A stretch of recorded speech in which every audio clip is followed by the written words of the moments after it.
After paying off their mortgage and letting them move into our lake house rent-free, my son-in-law called me a useless old man living off handouts. He took my fishing gear, my tools, even my recliner.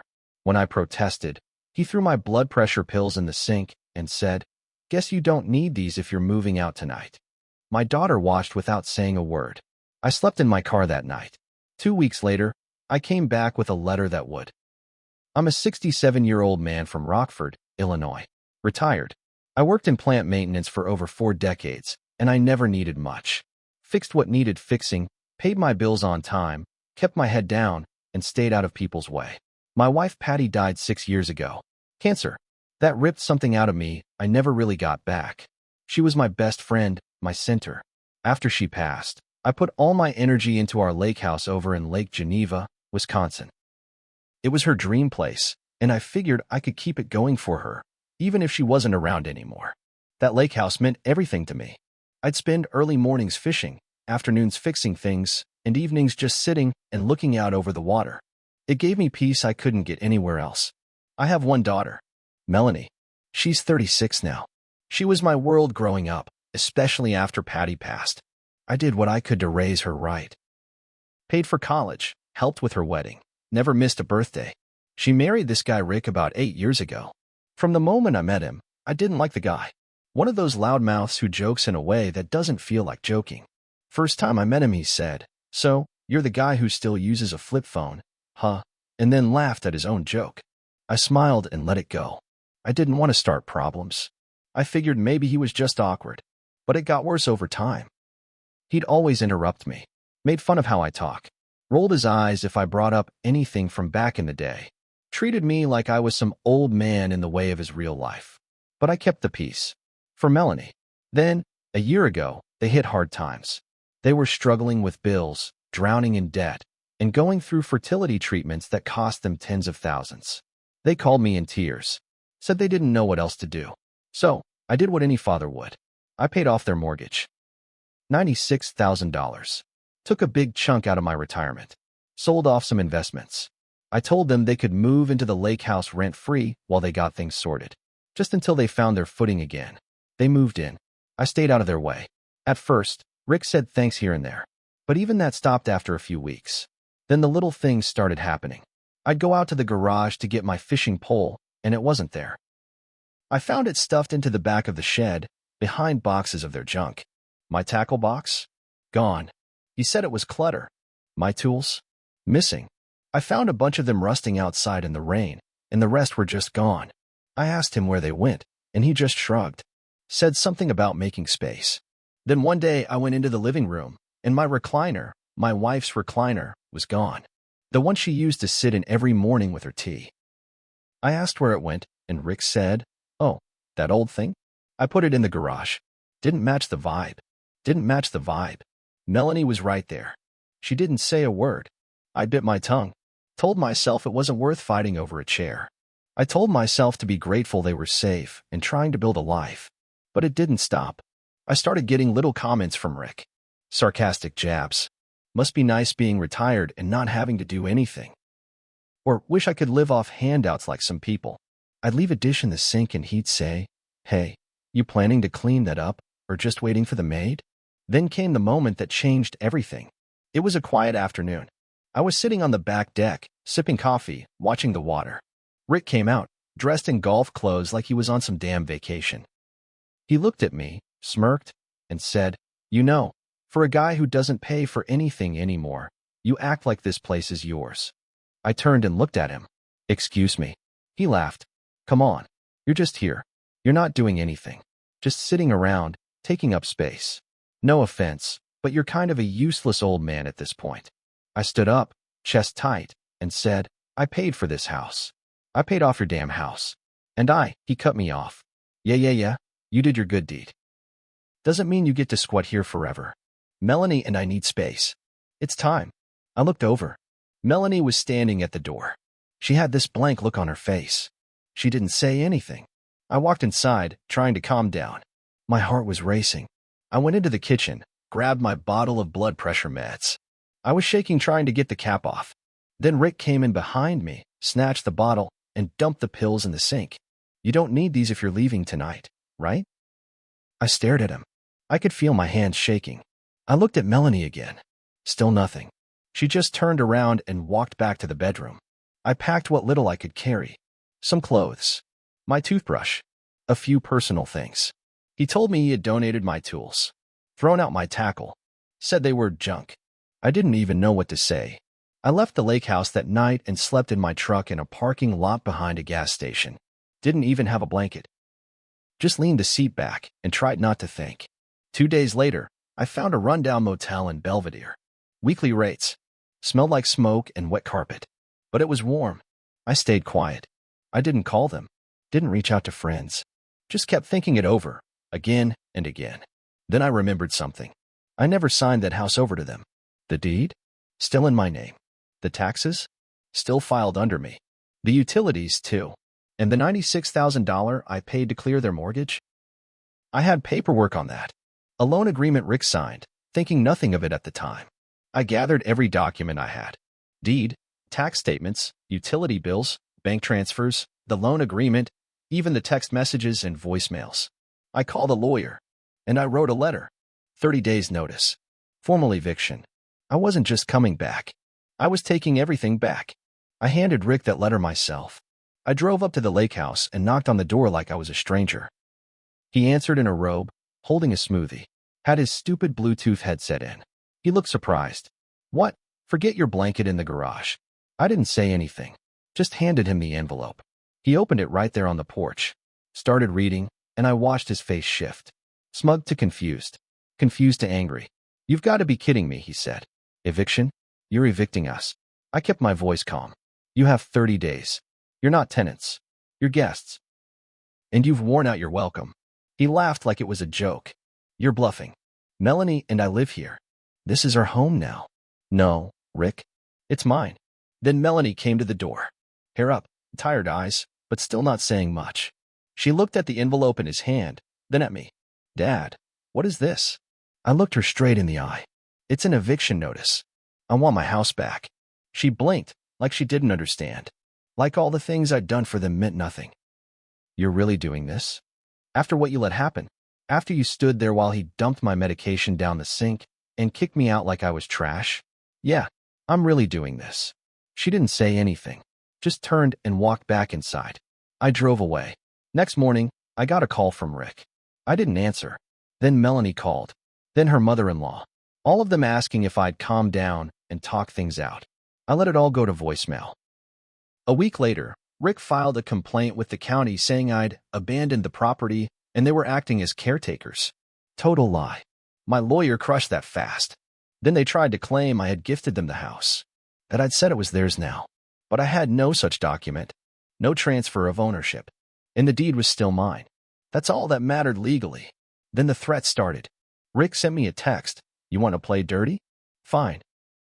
Let's see what the court says when we show them how unstable you are. Melanie sent me one, too. You're making a huge mistake. We're family. We should be handling this privately. I didn't reply to either. Instead, I dug deeper. I looked through all the old paperwork and found the loan agreement for the $96,000. Rick had signed it. It clearly said loan, not gift. I had it notarized at the time, just to keep things clean. I gave it to my lawyer. We filed a lawsuit to reclaim the debt. A week after that, I got served with a restraining order request. Rick was claiming I had threatened him, said I was aggressive and unstable and had shown up with violent intent. Luckily, I had security footage from the day I handed him the letter. I'd parked across the road, turned on my dash cam, and left it running. Showed me walking up calmly, handing him the envelope, walking away. The judge dismissed his restraining order in 5 minutes. Now Rick was really panicking. But I wasn't done. I filed a police report about my missing property, my tools, my fishing gear, my personal items. Told them I suspected Rick had either thrown them out or sold them. A few days later, I saw Rick listing high-end tools and vintage fishing gear on Facebook Marketplace. I screenshot everything and turned it over to the police. Now he was facing a petty theft charge, and he still had 18 days to get out. One night, Melanie called me again. I almost didn't answer, but something made me pick up. She was crying. Dad, can we just talk? She said. I've been trying to talk to you for months, I said. I didn't want to choose sides, she whispered. You didn't have to. You just had to speak up when your husband treated me like garbage. She went quiet. Do you even understand what you let him do? I said, you let him throw away my meds. You let him throw me out of my own house like I was some squatter. And now you want to talk? I didn't know what to say. You didn't need to say anything. You just needed to say stop. You couldn't even do that. She didn't argue. Just cried. Please, she said. Don't ruin our lives. Ruin your lives? I saved your lives. I paid your mortgage. I gave you a place to live for free. And all I got in return was disrespect. Click.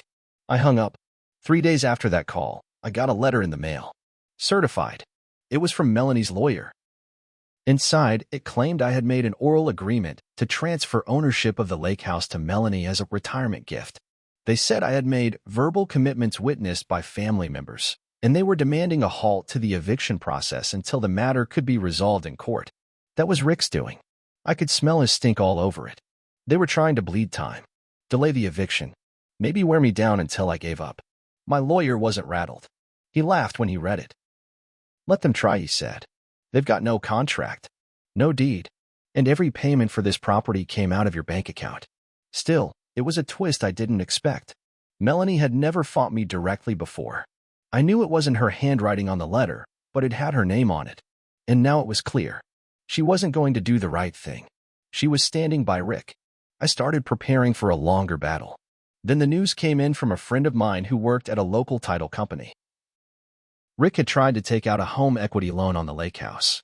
He applied using my address, listed himself as primary occupant, and stated that he inherited the property from his father-in-law. My friend flagged it right away and contacted me. He didn't get approved, but he tried. That wasn't just disrespect. That was fraud. We added it to the file. My lawyer contacted the lender, gave them the deed, and sent them a cease and desist. Meanwhile, word started getting out. Turns out, Rick owed more than I thought. He wasn't just in trouble with me. He owed back payments on Melanie's fertility treatments, overdraft fees, credit card debt from home furnishings he bought and never paid off. And now with the lawsuit and the police report on the tools, his job was asking questions. Rick worked at a software firm in Madison. They didn't like employees involved in civil disputes, especially when they were accused of trying to fraudulently secure a loan. 2 weeks before the eviction deadline, he got suspended. Melanie posted on Facebook asking people for help finding short-term housing because her father had unexpectedly turned on them. The comments were mixed. Some people offered sympathy, but others, old neighbors, church folks, even one of her old high school friends, asked what really happened. The truth was spreading. Then came another twist I didn't see coming. I got a call from Rick's ex-wife. I didn't even know he'd been married before. She said she saw the Facebook drama and recognized the name. Wanted to warn me. He did the same thing to my parents, she said.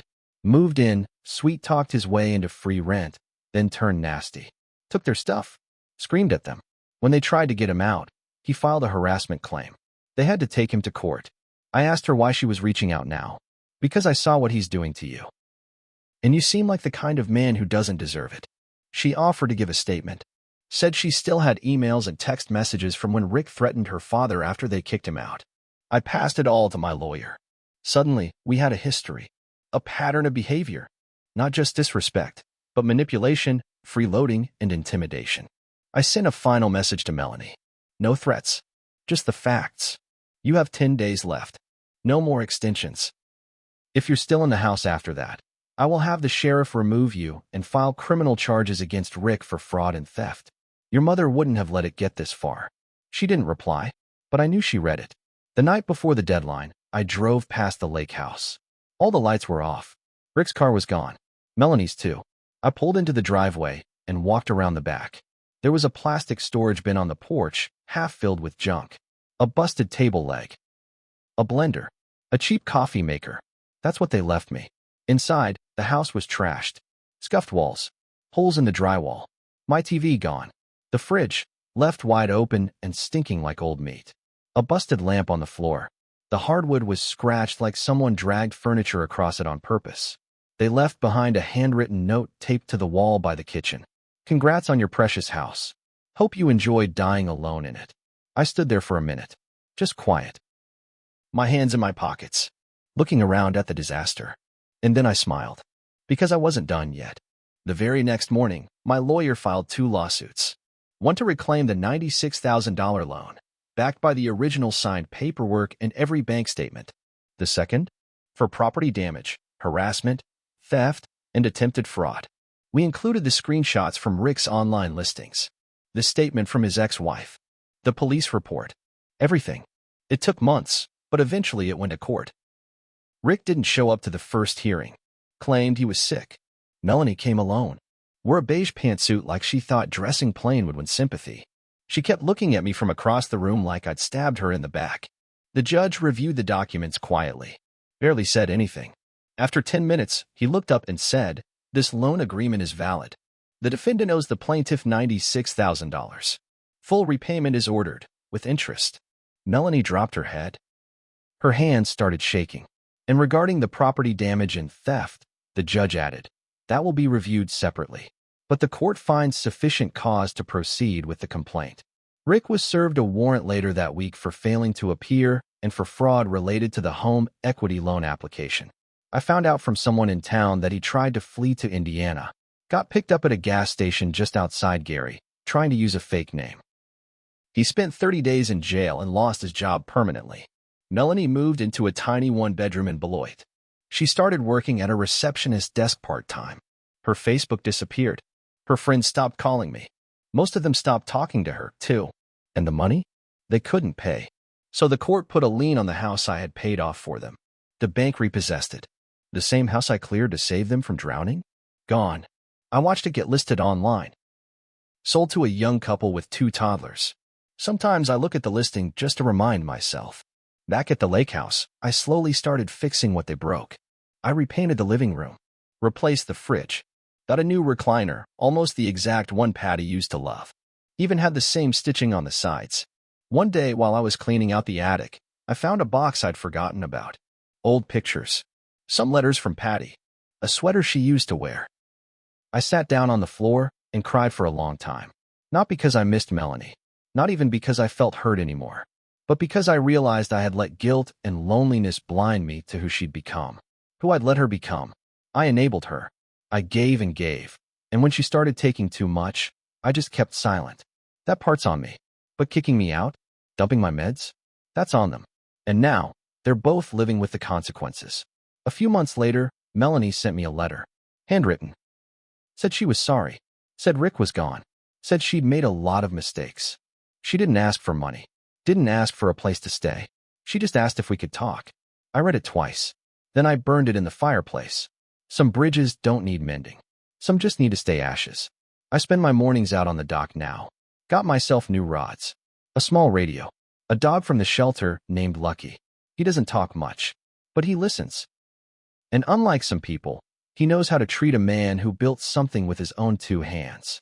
So yeah, maybe I am an old man, living alone by the lake. But I'm not useless, and I'm not living off handouts. I earned this. Every inch of it.